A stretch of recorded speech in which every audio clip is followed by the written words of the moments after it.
Mi mamá me tenía agarrada con fuerza mientras mi papá planeaba casarme con un señor mucho mayor y con mala fama, así que un día reuní el valor y me escapé, los expuse a todos y me fui para siempre. Ahora, años después, mi mamá está enferma y me pide que regrese porque la familia es lo más importante, pero yo no olvido lo que viví. En mi familia, muchas niñas eran obligadas a casarse desde que les bajaba por primera vez, sin importar si tenían 12 o 13 años, decían que la sangre era señal de que ya estaban listas. Yo lo veía como algo normal hasta que vi a mi prima, que solo tenía 11, comprometida con un señor de más de 40, sus 2 esposas anteriores habían muerto jóvenes. Esa noche entendí que tenía que protegerme, empecé a comer menos porque escuché que si te tardas más en desarrollarte, quizás puedes evitar que te casen. Otras niñas me decían que parecía un esqueleto, pero a mí no me importaba, muchas ya estaban prometidas con hombres que eran mayores incluso que sus propios papás, pero eso no detenía a los adultos. Yo igual tenía que aprender a servir, a callar, a sonreír y a actuar como una futura esposa. Los viernes me hacían levantar de madrugada para servir la comida sin hablar, si hacía ruido o los veía a los ojos, me castigaban, me hacían cargar ollas calientes sin guantes para que me acostumbrara al dolor, mi mamá me ponía cremas para aclararme la piel y me enseñaba a hablar bonito de tener hijos, aunque yo por dentro no quería nada de eso. Cuando tenía 14 y todavía no me bajaba, algo cambió todo. Una maestra en la escuela me notó muy delgada, me hizo quedarme a hablar con ella y vi que tenía folletos sobre derechos de las adolescentes y sobre matrimonios forzados, y por primera vez entendí que lo que pasaba en mi casa no era normal ni legal. Escondí un folleto, lo estudié en secreto y aprendí cómo pedir ayuda, incluso formé un grupo con otras niñas que también querían escapar de eso, practicábamos qué decir para que un adulto nos creyera y actuara, y aunque finalmente me desarrollé a los 15, ya tenía claro que no iba a dejar que me obligaran a nada. El hombre con el que me querían casar tenía un pasado terrible, y yo tomé la decisión de salvarme a mí misma.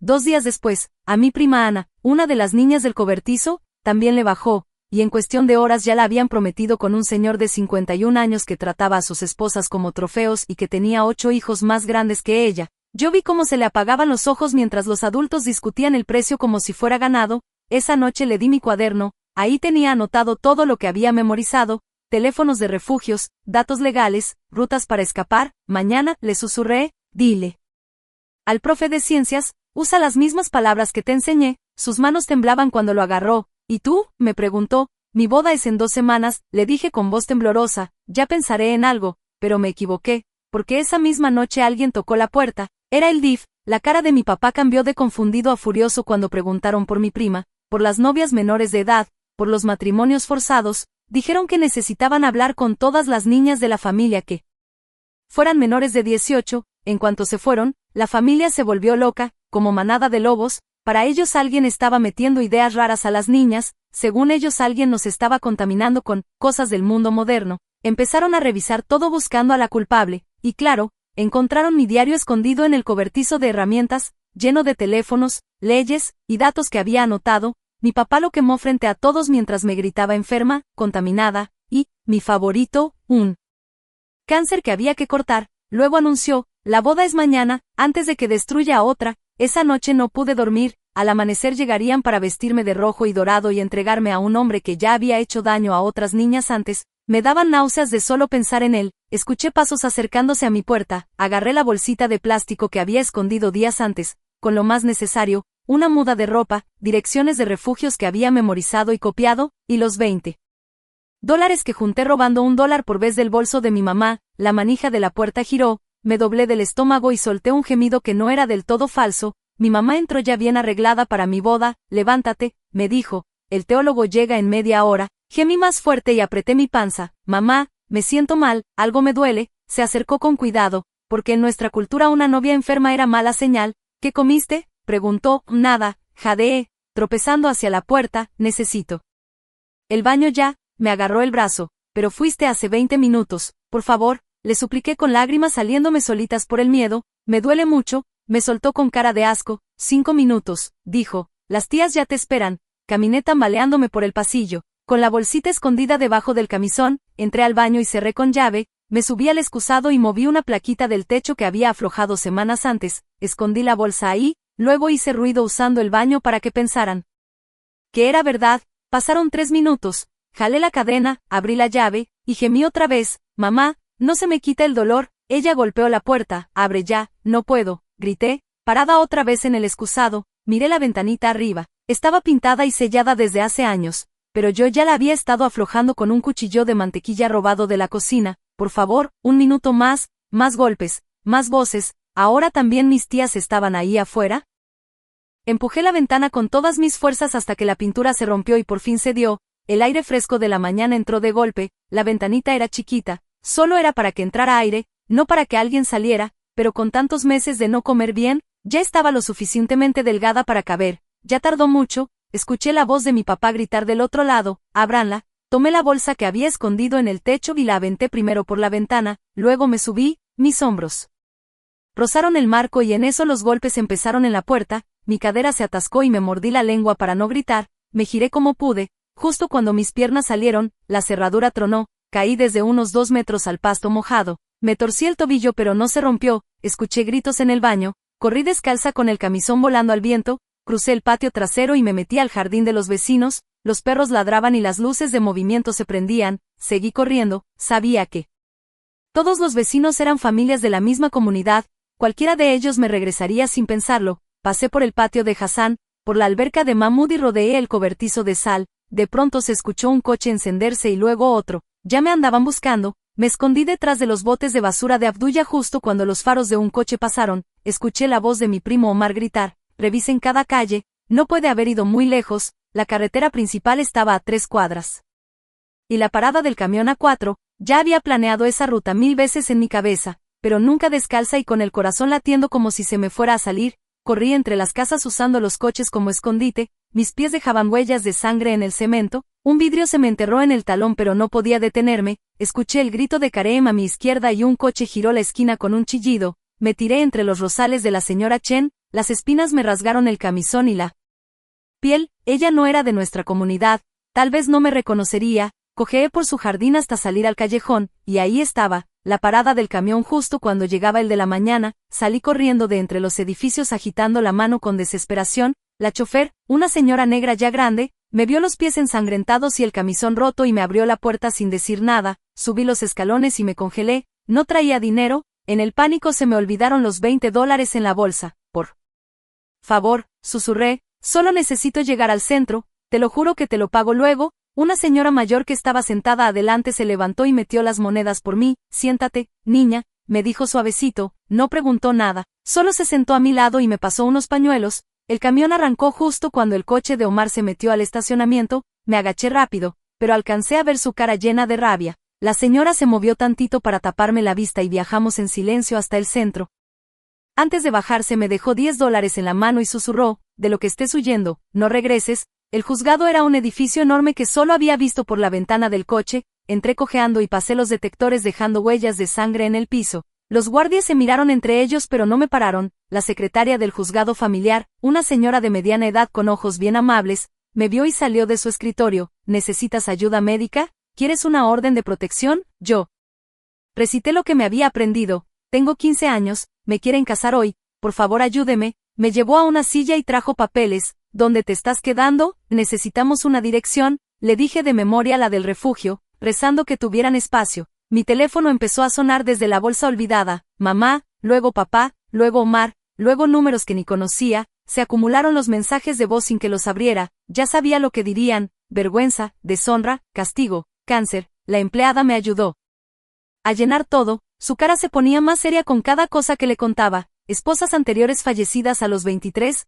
fallas en los riñones por tantos embarazos, boda forzada programada para ese mismo día. Espérame aquí, me dijo, y entró a una oficina. Regresó con un juez que leyó mi petición ahí mismo en la sala. Concedido, dijo, orden de emergencia con efecto inmediato. La audiencia completa iba a ser en 2 semanas, pero ese papel en mi mano era lo único que tenía. Lo agarré como si fuera mi salvavidas y salí cojeando de ahí. El refugio estaba a 12 cuadras. Caminé 3 y de pronto recordé: puede que no tengan camas. Marqué y lo confirmaron. Estamos llenos, dijo la voz. Te podemos poner en lista para el jueves. Jueves, faltaban 3 días. ¿A dónde me iba a ir mientras tanto? Fue entonces cuando pensé en la Miss Rodríguez, mi maestra, la que un día olvidó cerrar su cajón con los folletos. Aunque tal vez no se le olvidó en realidad. Tomé 3 camiones y después de 2 horas llegué a la prepa Jefferson. Era sábado y todo estaba vacío, pero su coche estaba ahí. A veces venía los fines a calificar. La encontré en su salón. con su pluma roja en la mano y una pila de trabajos junto a ella, me vio, soltó la pluma y corrió hacia mí. «Dios mío», dijo mientras me veía los pies ensangrentados, el camisón roto y el papel de la orden que yo traía bien apretado. «Siéntate, no te muevas». Me trajo el botiquín de primeros auxilios de la enfermería y empezó a limpiarme los pies. Fue hasta ese momento que empecé a llorar de verdad, no como cuando fingí en el baño, esta vez fue de verdad. Me iban a casar hoy con él, solté entre sollozos. Él ya le hizo daño a 2 esposas, le conté todo, que ya tenía la orden pero el refugio estaba lleno y no tenía a dónde ir, que me andaban buscando. Ella sacó su teléfono y marcó a la línea de emergencia del DIF, pero la voz del otro lado no fue nada alentadora. «Tiene 15 años», dijo, «pero necesitamos más pruebas de peligro inmediato, una orden no basta». «¿Tiene lesiones físicas?». El rostro de la Miss Rodríguez cambió. «¿Tiene los pies llenos de vidrios?». «Está toda cortada». Pero la respuesta fue dura. «Si se las hizo mientras huía, no cuenta, necesitamos pruebas de abuso directo de la familia». En eso mi teléfono volvió a sonar, la Miss lo contestó y su cara se puso blanca. «¿SR a Vivi?». «No, no es su hija». «¿Qué dice?».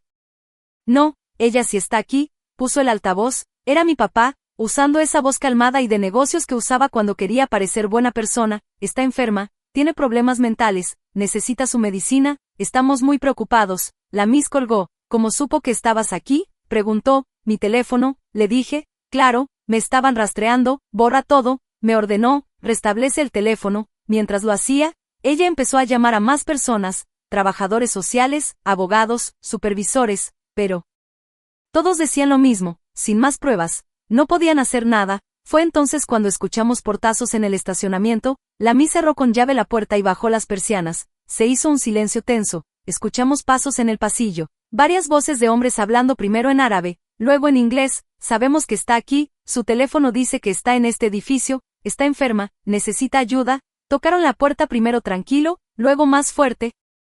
«Voy a llamar al 911, susurró la Miss, pero le tomé la mano. «Espera, déjame intentar algo». Me arremangué la manga y le mostré las marcas redondas en mis brazos, eran de los entrenamientos en el baño cuando era niña. Luego me subí tantito el camisón y le enseñé los moretones en la espalda, marcas del cinturón de tantos viernes sirviendo callada por horas. Le temblaban las manos cuando sacó su celular y tomó fotos. «¿Por qué nunca se lo enseñaste a nadie?», me preguntó. Yo pensaba que era normal, le susurré, hasta que leí tus folletos. «Entonces sí», llamó al 911, «hay varios hombres queriendo entrar a mi salón, tengo una alumna en peligro, por favor vengan rápido». Los golpes se pusieron más fuertes, entonces se oyó la voz de mi tío. «Tenemos su medicina, es bipolar, esquizofrénica, inventa cosas». Le dije rápido a la Miss, «Yo vine sola, si traen medicina es porque se prepararon». Ella llamó a la seguridad de la escuela, el señor Williams dijo que ya revisaba las cámaras, y justo cuando se empezaban a escuchar las sirenas a lo lejos, los golpes se detuvieron, los pasos se alejaron.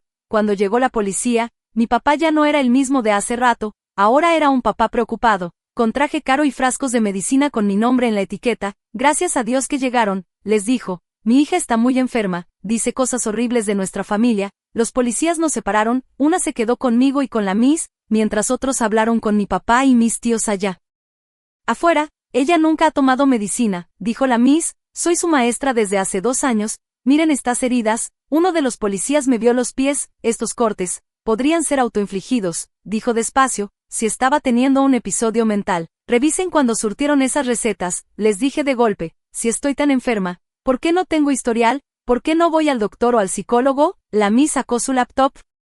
Tenía ensayos, meses de ellos, donde hablaba de las tradiciones de mi familia y lo que se esperaba de nosotras como mujeres. Pero entre esas palabras, escondí la verdad. Cuando decía que aprendí a cocinar, en realidad me refería a las quemaduras que me dejaban en las manos. Cuando hablaba de prepararme para el matrimonio, era sobre los golpes por ver a los hombres a los ojos. El policía leyó cada página y cada vez fruncía más el ceño. En eso llegó el Sr. Williams, el guardia, con videos de las cámaras de seguridad en su celular. Se veía claramente a mi papá y mis tíos llegando con los frascos de medicinas en las manos, antes de que nadie les dijera nada. «Ana», dije de repente, «llama a Ana Mansour, ella hizo un reporte ayer, sabe todo». Pero cuando la Miss buscó a su familia, ya no estaban. Se habían mudado esa mañana, fuera del estado. Sin dirección, sin teléfono. Mi papá pareció sentir el cambio. Su rostro cambió, empezó a hablar rápido en árabe con mis tíos. muy enojado. ¿Qué dice?, preguntó el policía. Que llamen al abogado de la familia, traduje, y algo sobre que la dote no es reembolsable. Ese fue su error. Mencionar la dote. El policía cambió su expresión. Señor, ¿qué dote? Mi papá se quedó con la cara fría. Fue un error de inglés, dijo, pero el policía respondió, su inglés sonaba perfecto hace 5 minutos. Entonces todo se volvió un caos. Llegaron más policías, un supervisor del DIF, alguien de la fiscalía. Mi papá cambiaba entre amenazas de demanda y rogaba por el honor familiar. Mis tíos hablaban de libertad religiosa y de sus derechos como padres. Pero ya había muchas pruebas. Mis ensayos, mis heridas, las recetas falsas, los videos, y la orden de protección que yo misma había entregado. Es una menor, dijo el supervisor del DIF, y tiene acusaciones creíbles de abuso y matrimonio forzado. La ponemos en custodia protectora de emergencia. Entonces mi papá perdió el control. Se me lanzó encima gritando en árabe sobre deshonra y maldiciones. 2 policías lo detuvieron mientras decía que las hijas que traicionaban a sus familias no merecían vivir. La Miss Rodríguez me tomó la mano mientras se lo llevaban. En menos de 20 minutos llegó una mujer llamada Margaret, era la encargada de ubicación de emergencia. Se veía cansada, como si la hubieran sacado de su fin de semana. En cuanto vio mis pies, pidió transporte médico. Necesitamos limpiar bien esos cortes, dijo, ayudándome a sentarme en una silla de ruedas. Hay vidrios que sacar antes de que se infecten. La Miss Rodríguez me apretó el hombro. Voy contigo al hospital, no estás sola. En urgencias había muchísima gente, heridos por partidos y accidentes llenaban todo. Una enfermera revisó mis heridas y confirmó que había vidrios en mi talón y cortes profundos. Margaret, mientras tanto, hacía llamadas para encontrar un lugar donde puedan meterme. Sí, sé que están llenos, decía, pero es un caso de matrimonio cultural en fuga. No puede ir a un hogar normal. Necesita algo especial. Pero nadie tenía espacio. La Miss Rodríguez caminaba nerviosa entre las cortinas. Tiene que haber un lugar. Los refugios están llenos, dijo Margaret, y en fin de semana es más difícil. Encima en casos como este. A veces las familias intentan recuperar a las niñas. Necesitamos un lugar seguro. Llegó un doctor y me puso anestesia local para sacar los vidrios. Yo aguanté, no por el dolor, sino por el miedo. Cada minuto sin un lugar era otro minuto en el que mi familia podía encontrarme. Espera, dijo la Miss de repente. Conozco a alguien. Una enfermera retirada que trabajó años en el distrito. Ya ha ayudado antes en casos de emergencia. Los ojos de Margaret brillaron. ¿Tienes certificación? Déjame llamar. La Miss salió y volvió minutos después con una pequeña sonrisa. Teodora Wittmann. Está certificada y ha trabajado con casos como este. Puede recibirla hoy mismo. Sentí un alivio enorme. Margaret empezó el papeleo, el médico terminó de vendarme los pies y me dio antibióticos. Mientras nos preparábamos para salir, mi celular vibró. Era un mensaje de un número que no conocía. Nos has deshonrado a todos. Esto no ha terminado. Se lo enseñé a Margaret y lo documentó de inmediato. Tendremos que cambiarte el número y ser cuidadosos con las redes sociales, dijo. De todos modos, podían rastrearme. El camino a casa de Teodora duró como 40 minutos, pasando por colonias que yo ni conocía, bien lejos de donde vivíamos. La Miss Rodríguez venía detrás en su coche, no se quiso ir hasta ver que yo estaba a salvo. La casa de Teodora era sencilla pero muy cuidada. Tenía cámaras en cada esquina y una barda alta que la rodeaba. Teodora salió a recibirnos en la puerta. Era una mujer robusta, como de unos 60 años, con una mirada muy atenta y manos suaves. Miró mis pies vendados y mi cara cansada como si supiera exactamente qué hacer. Pasa, hija, vamos a acomodarte, me dijo. Adentro todo se sentía cálido, acogedor, nada que ver con la casa de mi familia, toda fría y llena de cosas brillantes. Me enseñó una habitación pequeña y me dijo que la puerta tenía cerradura por dentro. Las ventanas tienen alarmas y hay sensores de movimiento en toda la casa, explicó. Aquí está segura. Margaret terminó los papeles mientras la Miss me ayudaba a guardar mis cositas. Antes de irse, la Miss me puso una tarjeta en la mano, es mi número personal. Márcame a la hora que sea. Esa noche casi no dormí. Cada vez que pasaba un coche me tensaba, cada sombra parecía un tío, un primo. Alguien que venía por mí. A las 3 de la mañana, Teodora me encontró sentada junto a la ventana viendo la calle. A la última chica también vinieron a buscarla, me dijo con voz bajita. Llegaron su papá y 3 hermanos a golpear esta misma puerta. Suspiró. La policía tarda menos de 2 minutos en llegar aquí. Me encargué de eso. El domingo pasó volando entre planes de seguridad. Me ayudó a configurar un teléfono nuevo con número que solo tenían ella, la Miss y Margaret.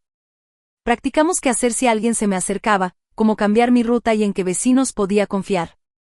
Mañana tenemos que inscribirte en la nueva escuela, dijo. No puedes volver a la Jefferson por la orden de protección. Me daba miedo empezar de nuevo, pero más miedo me daba que me encontraran. El lunes temprano llegó la primera prueba. A las 6 de la mañana, el timbre de la casa sonó. En la cámara se veía a mi tía con 2 primas. Traían comida y caras de preocupación. Sabemos que estás ahí, dijo mi tía por el interfón. Solo queremos hablar.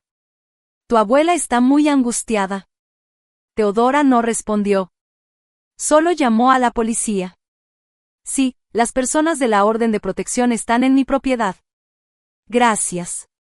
Se fueron antes de que llegara la patrulla, pero una de mis primas levantó un cartelito hacia la cámara.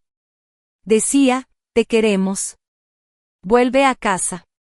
Ya habían empezado con la manipulación.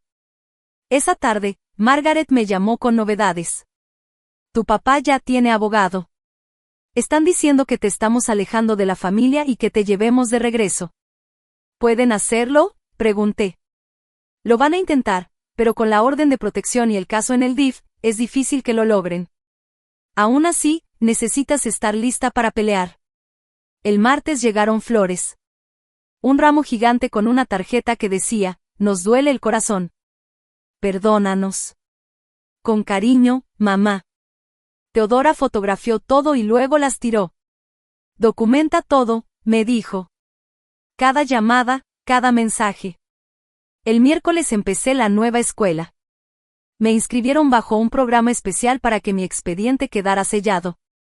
La orientadora ya sabía mi situación y me puso un compañero de apoyo. Hasta arregló que si quería, podía comer en la biblioteca. Hemos tenido casos como el tuyo, me dijo. Tu seguridad es nuestra prioridad. Pero esa seguridad se sintió débil cuando vi un coche conocido en el estacionamiento. No era el de mi papá, él era más discreto, pero una de las camionetas de mi tío estaba estacionada donde todos tenían que pasar. Regresé a la oficina y llamé a Teodora. Llegó rápido, se puso justo frente a la camioneta y me sacó de la escuela mientras grababa todo con su celular. Que vean que no tenemos miedo, me dijo. El jueves llegó una carta legal. Mi papá estaba pidiendo mi regreso, diciendo que me habían lavado el cerebro y que estaba perdiendo mi cultura. Margaret me contactó con una abogada llamada Patricia. Era fuerte, segura, especialista en estos casos. Es lo de siempre, dijo. Dirán que es por religión, que tienen derecho como padres, que te están protegiendo. ¿Y yo qué puedo hacer? Tú vas a contradecir todo eso con tu testimonio, las pruebas y tu bienestar como menor. ¿Tendré que verlos en la corte? No, si puedo evitarlo, me respondió. Pero tienes que estar lista para esa posibilidad. Eso me dijo Patricia. El viernes temprano, la cosa se puso seria de verdad. Teodora me despertó con cara preocupada y me dijo, revisa tus redes. No entres a tu cuenta, nomás mira. En una laptop que me prestaron, me enseñó una publicación de Facebook de mi papá. Era mi foto, y abajo un mensaje como de súplica, por favor, ayúdenos a encontrar a nuestra hija. Está enferma y necesita sus medicinas. Se la llevaron personas que la llenaron de mentiras. Estamos muy preocupados. Los comentarios ya estaban lloviendo. Gente de la comunidad compartía la foto, unos pedían oraciones, otros hasta ofrecían recompensas si alguien me veía. Llamamos a Patricia, y ella dijo, eso es un intento de intimidación, quiere controlar la historia. Tenemos que responder con cuidado. Pero el daño ya estaba hecho. En la tarde, esa foto ya se había compartido cientos de veces. Andaba rolando por WhatsApp en grupos de la comunidad, diciendo que yo estaba enferma y que necesitaba ayuda. Luego pasó algo que me rompió. Una de mis primas, Margie, a la que siempre quise proteger, subió un video. Estaba sentada junto a su mamá, leyendo frases que se veía que le dijeron que dijera. Dijo que yo había inventado mentiras sobre la familia, que ella y sus hermanas tenían miedo, y que si alguien me veía, que me ayudaran a volver a casa para recibir tratamiento. Lloré con todo el corazón.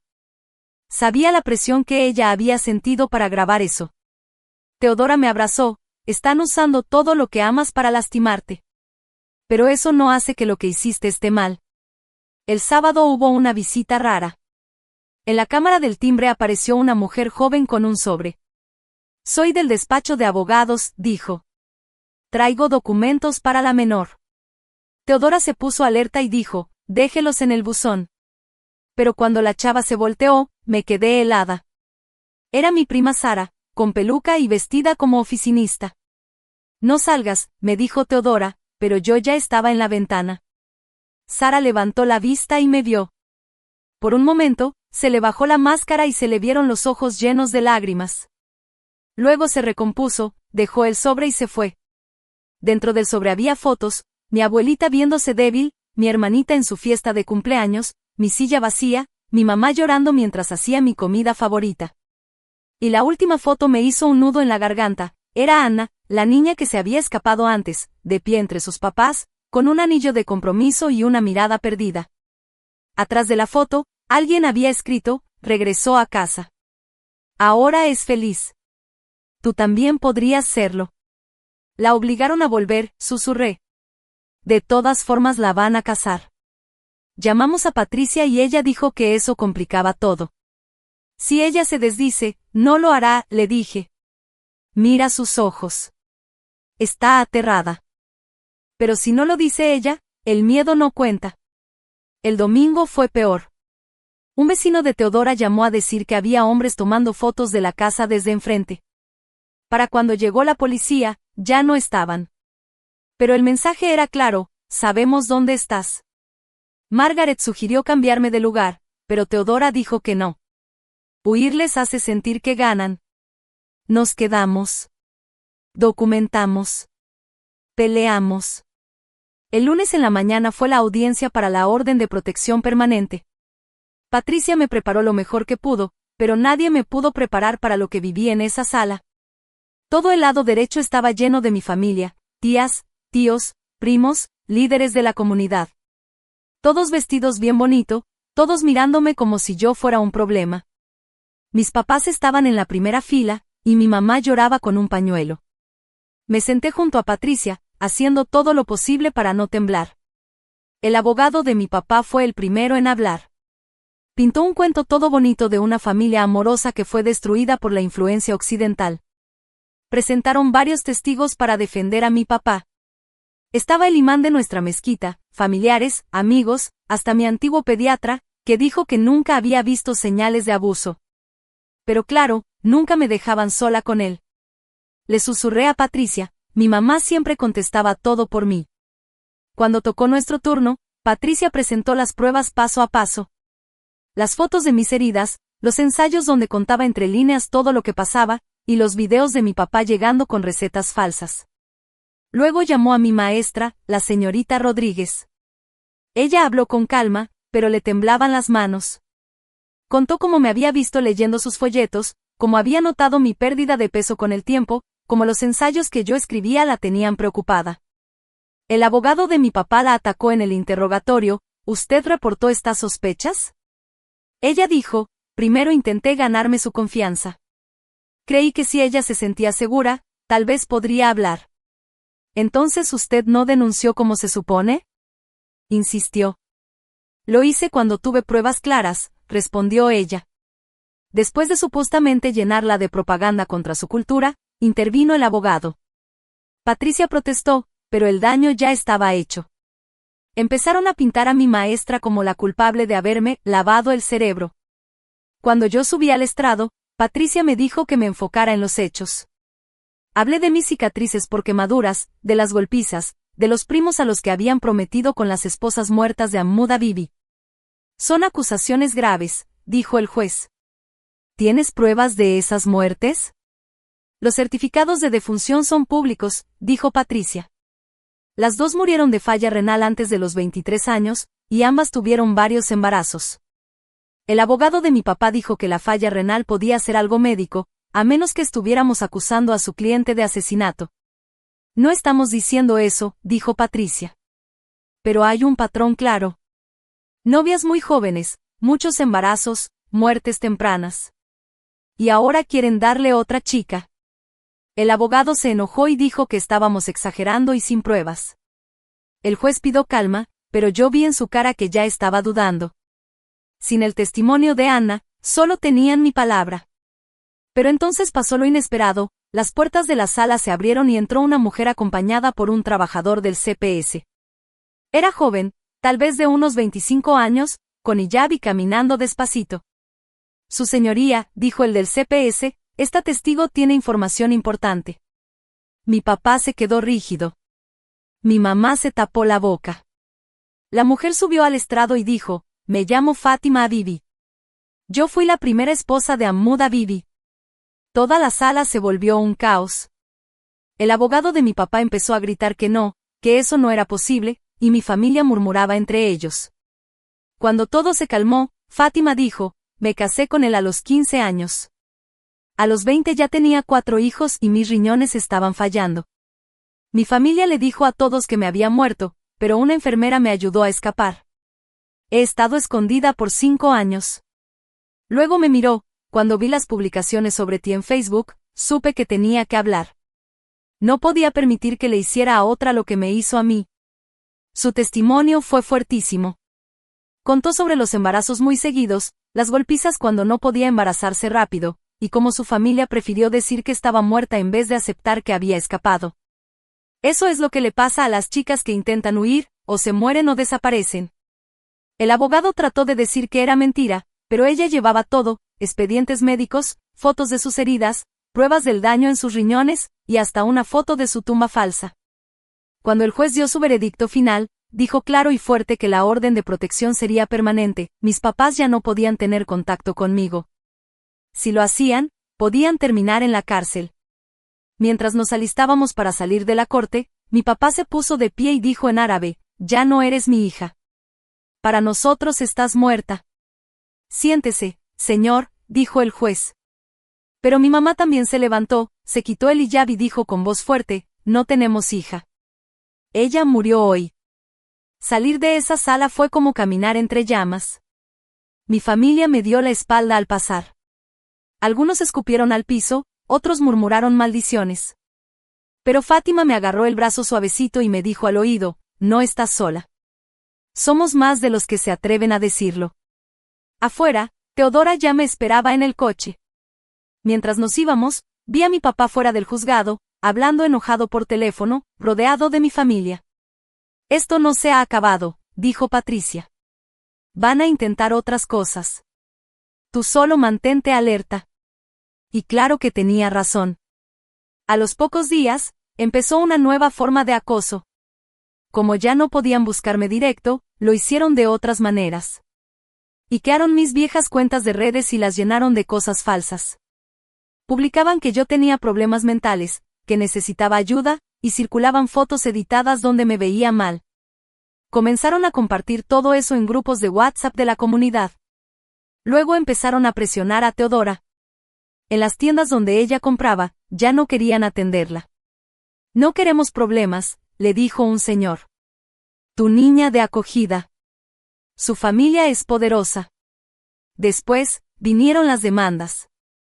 No penales, sino civiles. Nos demandaron por difamación, angustia emocional, y quién sabe qué tantas cosas más. Todo falso, pero igual de costoso. Quieren arruinarnos económicamente, explicó Patricia. Es una estrategia que usan mucho. Y luego llegó lo peor, los videos de otras chicas. Empezaron a aparecer en línea, con primos y amigas diciendo que yo les había metido ideas peligrosas. Uno de mis primos decía, nos dijo que nuestros papás querían vendernos. Todo estaba ensayado. Yo veía el miedo en sus ojos. Eran chicas que yo había querido ayudar, y ahora las usaban para atacarme. Después de encontrar huellas en el jardín una mañana, Teodora puso más seguridad en la casa. La policía no pudo probar nada, pero sabíamos que alguien nos estaba vigilando. Quizás deberías entrar al programa de protección de testigos, me dijo Margaret una semana que todo se puso feo. Pero yo no quería huir.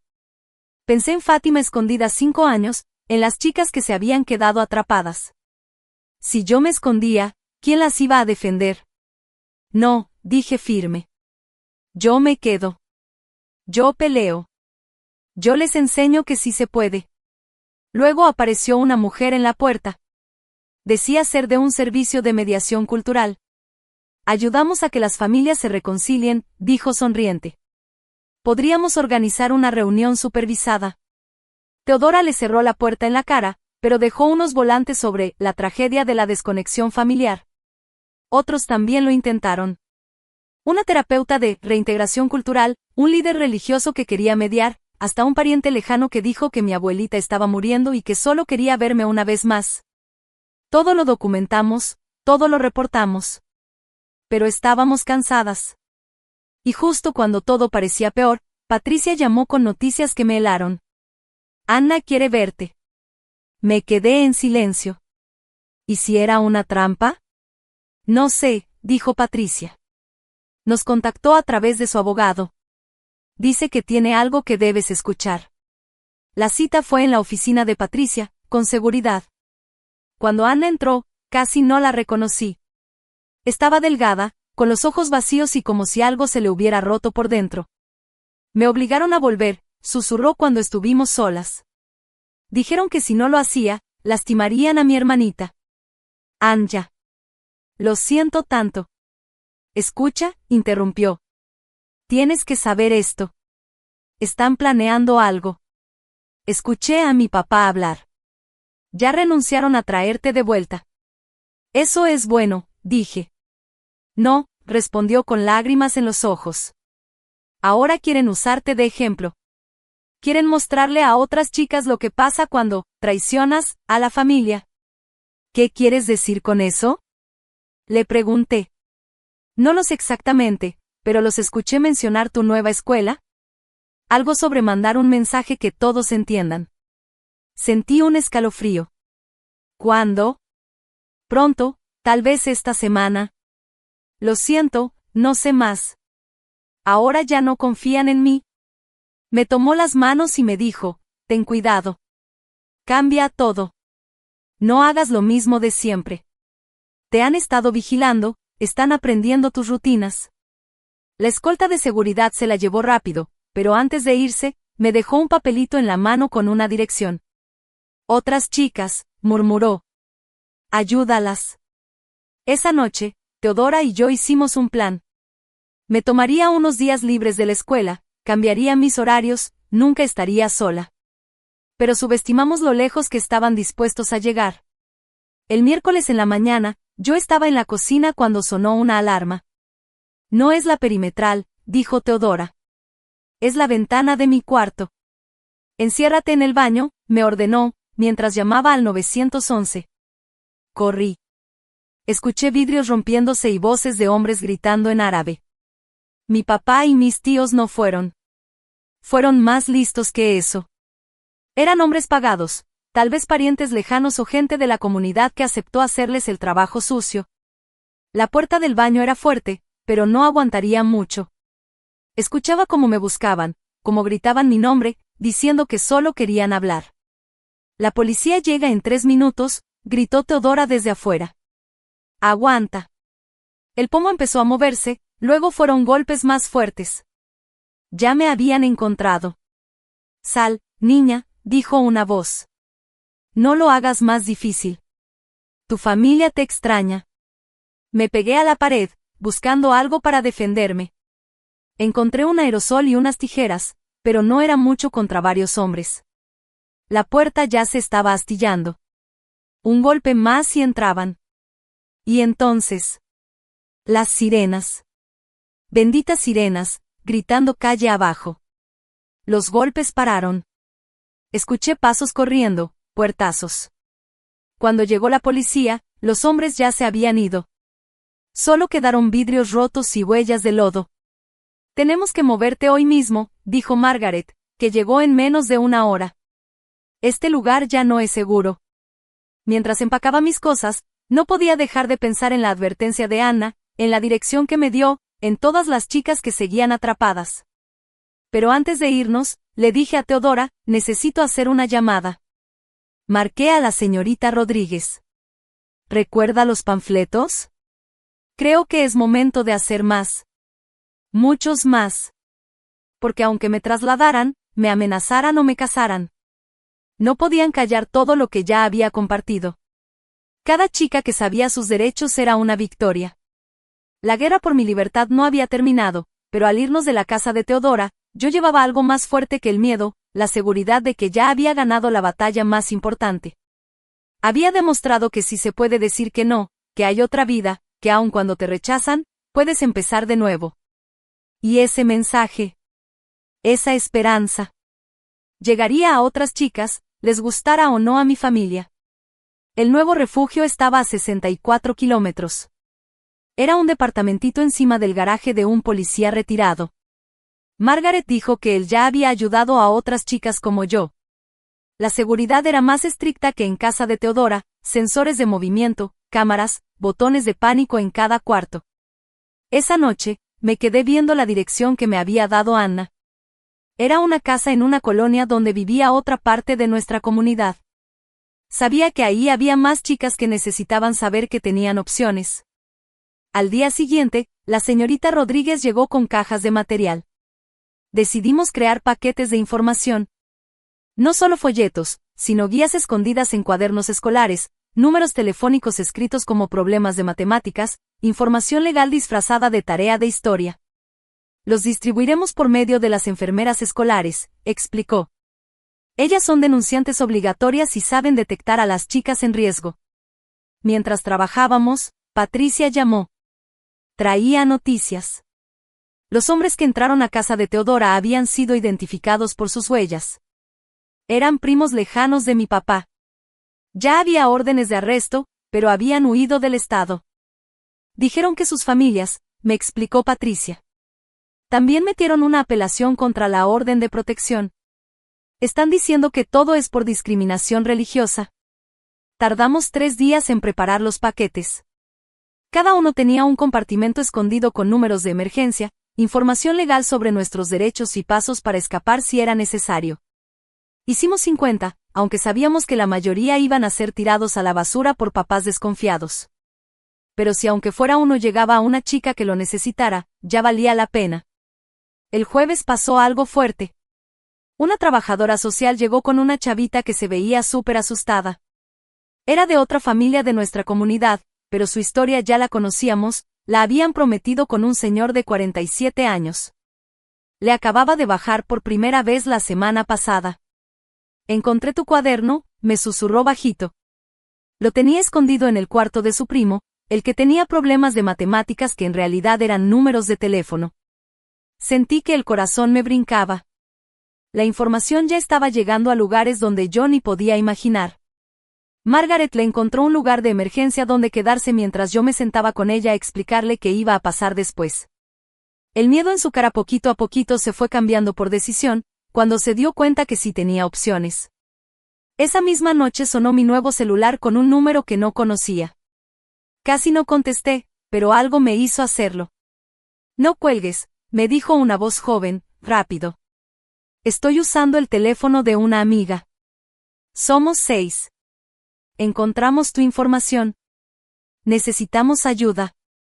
Agarré un lápiz y fui apuntando todo lo que me decía mientras hablaba súper bajito y rápido.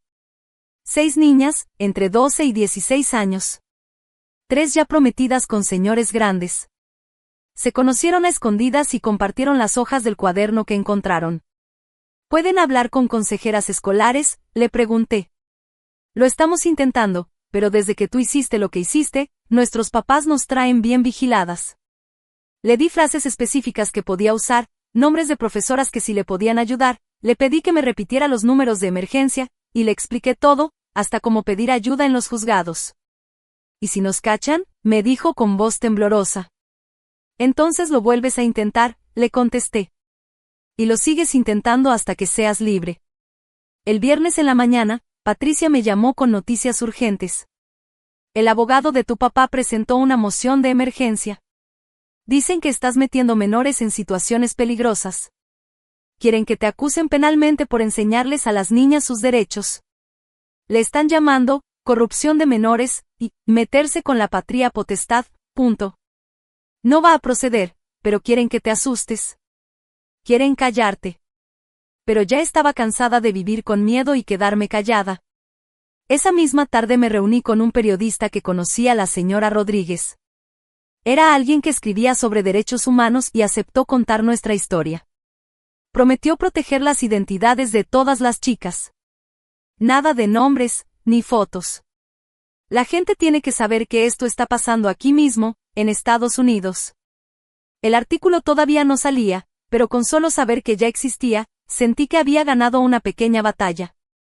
El sábado llegó un paquete por correo sin remitente, con sello de otro estado. Dentro venían fotos y una carta escrita a mano con letra temblorosa. Las fotos eran de una chava vestida de enfermera, sonriendo en su graduación. La carta era de Fátima. Quería que vieras lo que sí se puede lograr, escribió. Estuve 5 años escondida, pero hice mi vida, me convertí en enfermera, y encontré a alguien que me ama por lo que soy, no por ser propiedad de nadie.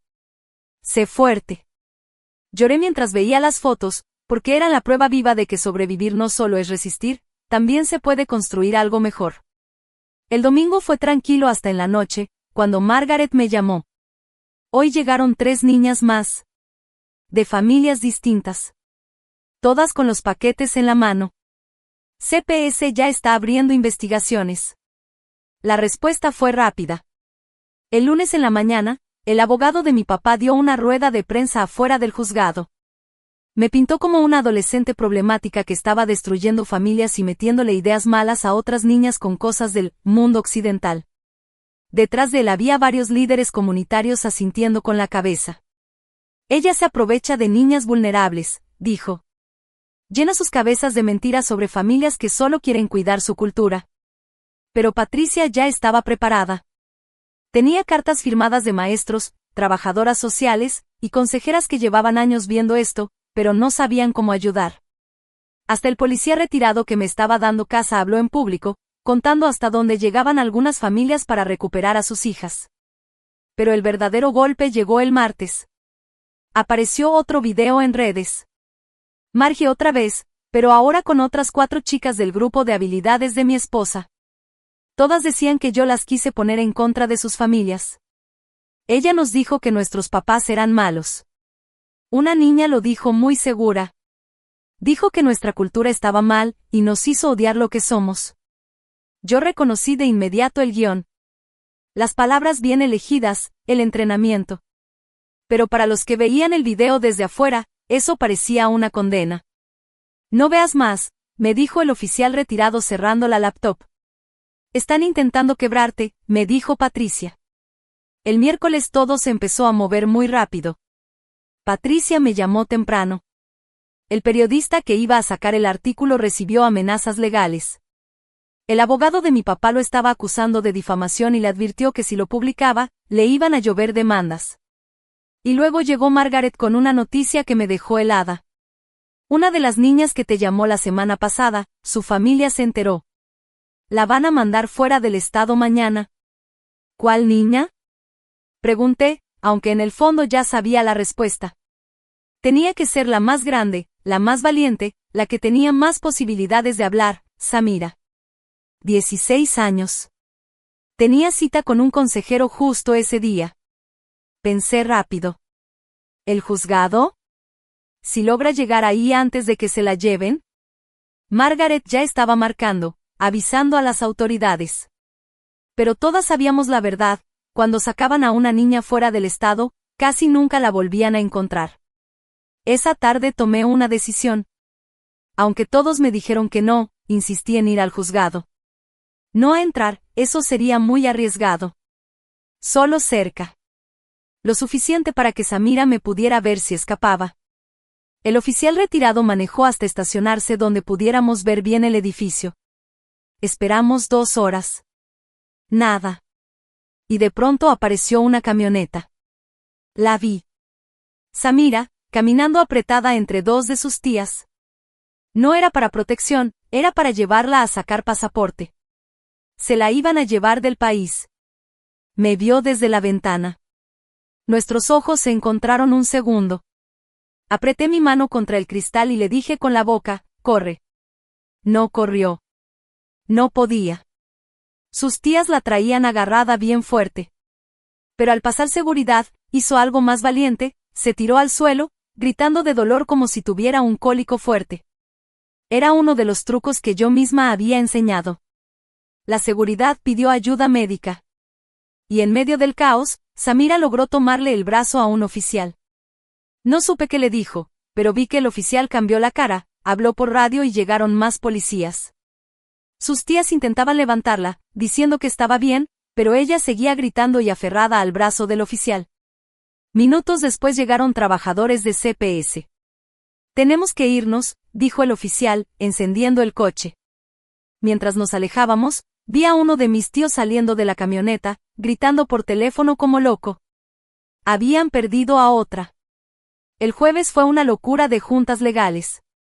Patricia estaba armando un caso en contra de las tácticas de intimidación, cada amenaza, cada intento de asustarnos lo estaba documentando. El periodista había encontrado un editor valiente que sí se atrevió a publicar la historia, y más niñas empezaron a salir. No solo de mi comunidad, sino de otras que habían escuchado rumores sobre la red. «Iniciaste algo», me dijo Patricia. «Algo que no van a poder parar». El viernes amanecí con sirenas. No es raro en esta zona, pero esas sirenas se detuvieron justo cerca. Muy cerca. El oficial retirado ya estaba de pie, revisando las cámaras. «Atrás», ordenó, con la mano en su arma. Miré por la ventana. Había fuego. Un coche en el estacionamiento estaba en llamas.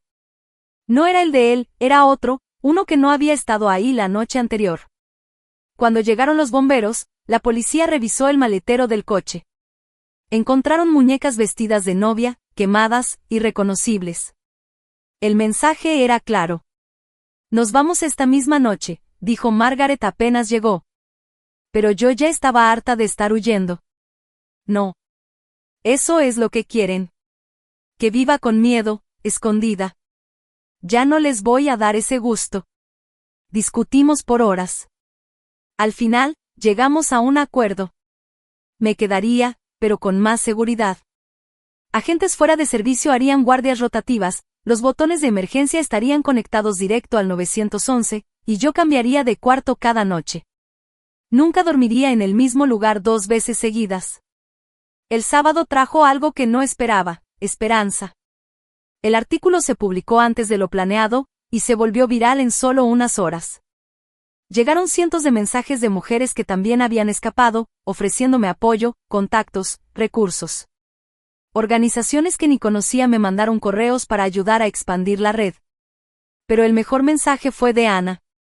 De un número desconocido, solo decía: 12 niñas, en 3 estados diferentes, ya tienen los cuadernos. Están haciendo copias. «Lo lograste», me dijo una de las chicas. Ese domingo fue tranquilo, pero yo sentía que era la calma antes de algo fuerte. Sabía que mi familia no se iba a quedar de brazos cruzados después de todo lo que había pasado. Y tenía razón. El lunes en la mañana llegó lo que ellos consideraban su golpe final. No fue violento, pero sí fue lo peor para ellos. Publicaron un aviso oficial en el boletín de la comunidad. Me repudiaban, no solo mis padres, sino toda la familia extendida. Dijeron que mi nombre sería borrado de los árboles genealógicos, que quitarían mis fotos de las casas y que cualquiera que me hablara sería castigado igual. Para ellos, era peor que estar muerta. Era como si yo nunca hubiera existido. Pero cuando leí esa noticia, no sentí dolor. Sentí alivio. Habían usado su última carta y yo seguía aquí, firme. El martes todo cambió. Las chicas que me habían estado observando en silencio, Vieron que el peor castigo de todos no me había derrumbado. Se atrevieron. Ese día se presentaron 3 nuevas órdenes de emergencia. 2 niñas llegaron a refugios. Una fue detenida, pero alcanzó a avisar a sus maestros antes de que la sacaran. El miércoles me reuní con líderes de una organización que me habían contactado. Querían hacer algo más grande, formar una red real de apoyo con respaldo legal, hogares de acogida y un sistema organizado para estas situaciones. La llamaremos Red de la Libertad, dijo una de las mujeres. Oculta a plena vista, como tus cuadernos. El jueves tenía audiencia en el juzgado para renovar la orden de protección. Cuando entré, la sala estaba llena. Pero esta vez no era con mi familia. Era gente que me había apoyado, niñas que habían escapado, trabajadores sociales, maestros, testigos que vieron las señales y no sabían cómo ayudar. El abogado de mi papá trató de hacer un último intento. Dijo que ya me habían repudiado y que eso probaba que ya no querían contacto. Pero el juez lo calló de inmediato. El desconocimiento no borra las amenazas ni los delitos, dijo con firmeza. La orden sigue vigente. Cuando salimos del juzgado, Fátima ya nos esperaba afuera. Manejó 3 horas solo para abrazarme. No dijimos nada. No hacía falta. Nos abrazamos frente a las cámaras. 2 chicas que se negaron a desaparecer. El viernes tuvimos la primera junta oficial de la Red de la Libertad. Éramos 15 voluntarios, la señora Rodríguez, Teodora y muchos más. Organizamos rutas para entregar los paquetes de información, ubicaciones de casas seguras y planes para responder a emergencias. Todo eso que empezó con un cuaderno escondido se estaba volviendo algo real.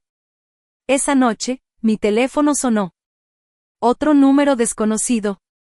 Una niña, con voz temblorosa y llena de esperanza, me dijo: «Encontré tu cuaderno. ¿Me puedes ayudar?» «Sí», le dije tomando mi pluma. «Cuéntame todo». Mientras ella hablaba en susurros, pensé en todas las que aún estaban atrapadas, en las que creían que no había salida. La red iba a crecer. La información iba a correr de boca en boca, de mano en mano.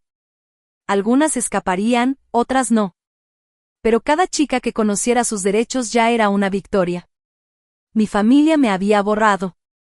Pero yo me convertí en algo que ellos ya no podían borrar, prueba viva de que sus hijas podían decidir otra cosa. Esa verdad se iba a pasar en susurros, en cuadernos escondidos, en las acciones de chicas valientes que arriesgaban todo por su libertad. La guerra no había terminado. Quizá nunca termine del todo. Pero esa noche, cuando le di a una niña las palabras que podían salvarle la vida, supe que ya habíamos ganado la batalla más importante. Habíamos demostrado que sí se puede decir no.